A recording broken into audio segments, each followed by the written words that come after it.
Donald Trump ha decidido poner fin a partir del 30 de abril a un programa iniciado por Joe Biden que dio asilo humanitario a más de 532,000 migrantes procedentes de las dictaduras de Cuba, Venezuela, Nicaragua y Haití, que ya están hoy viviendo en los Estados Unidos.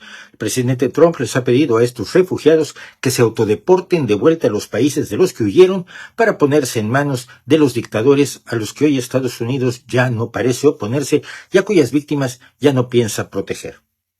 No deja de ser paradójico que el gobierno de Donald Trump incluya como su secretario de Estado a Marco Rubio García, hijo de los inmigrantes cubanos Mario Rubio y Oria García, dado que el presidente Trump busca derogar la disposición constitucional según la cual los nacidos en Estados Unidos son ciudadanos estadounidenses independientemente de la nacionalidad de sus padres.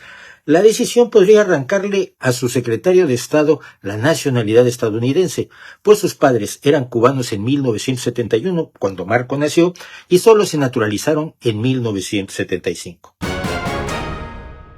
Imagínense que usted es un antiguo futbolista profesional y actual entrenador de fuerzas de equipos inferiores, tan admirador del Real Madrid que se tatúa una cosa inspirada en el escudo del equipo en el brazo derecho, el balón con la corona y esto.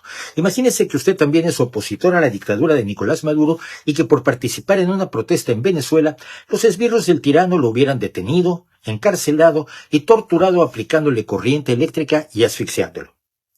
Ahora imagínese usted que huye a los Estados Unidos y que allí es detenido sin orden de arresto porque algún policía decide que su tatuaje lo señala como miembro de una peligrosísima banda delictiva.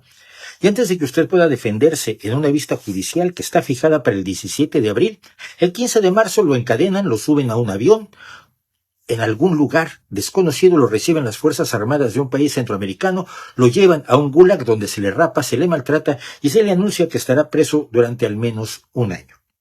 Esto fue lo que le ocurrió a Gerce Reyes Barrios, de 35 años de edad, uno de los más de 200 venezolanos enviados por Donald Trump a El Salvador sin juicio, sin defensa y sin respeto alguno por las leyes estadounidenses ni internacionales. Su caso, desgraciadamente, no es único y podría multiplicarse ahora que Donald Trump ha sugerido que los estadounidenses que han vandalizado concesionarios de la marca Tesla, propiedad de su amigo Elon Musk, y quemado automóviles de esa marca, y que todos han sido señalados, por supuesto, como miembros del Partido Demócrata sin ninguna prueba, deberían ser también enviados a lo que llamó las adorables prisiones de El Salvador. Donald Trump había retirado $400 millones en fondos federales para la Universidad de Columbia y amenazó hacerlo con otras 60 instituciones de estudios superiores bajo la acusación de acoso y discriminación antisemitas por las protestas contra la barbarie israelí en Gaza. Un ejemplo de esta actitud es el arresto y amenaza de deportación del estudiante de postdoctorado Mahmoud Khalil, precisamente de la Universidad de Columbia, por organizar tales protestas.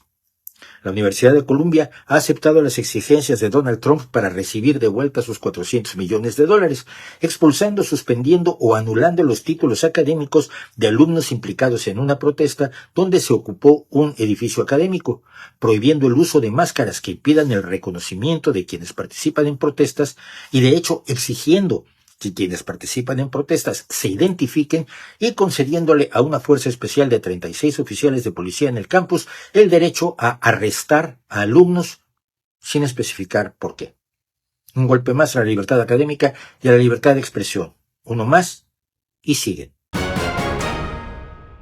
Y en el terreno de los desarrollos turísticos imaginarios de Donald Trump, a la Riviera de Gaza se le une ahora la Riviera de Crimea, según sugiere la muñeca de hierro, Olga Skabeyeva, una de las principales portavoces de Putin en la televisión oficial rusa. Como siempre, tomamos estos segmentos del Russian Media Monitor que hace la periodista de The Daily Beast, Julia Davis, y que nos hace favor de permitirnos usarlos. Переносимся в США. На прямой связи Игорь Наймушин. Игорь, здравствуйте. Игорь, про Крым тоже неожиданно, необычно.